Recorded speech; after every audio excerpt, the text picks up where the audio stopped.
As soon as I exited the building and went underneath that overhang, I took one step towards that window and I got blown about 40 feet in the air.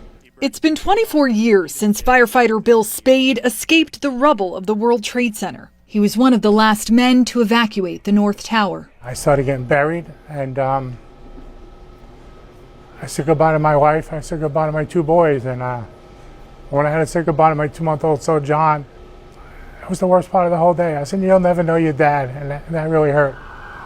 That day, he was also the sole survivor of Staten Island, New York's Elite Rescue 5. In all, 343 of New York's bravest perished. My brother-in-law, Tommy, had called me, and he said, Bill, they're all gone. And I named every guy I was having breakfast with that morning before the call came in. I named them once, I named them twice, and he said, Bill, they're all gone.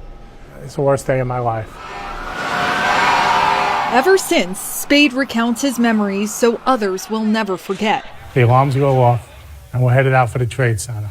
Forgetting is easier now because nearly 122.4 million Americans were not yet born when it happened or were too young to remember. I could see the smoke coming from that first tower, that North Tower. So every summer, teachers from across the country gather at the 9/11 Memorial and Museum, located on the site where the World Trade Center towers once stood, and watch Spade turn his personal nightmare into a history lesson.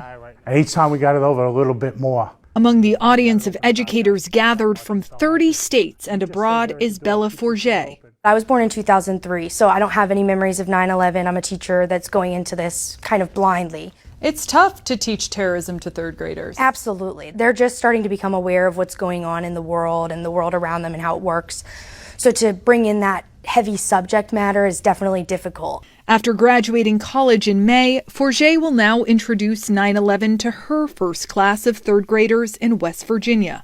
How did you feel when you heard Bill Spade talk about his experience? It was one of the most meaningful things I think I've ever heard in my whole life.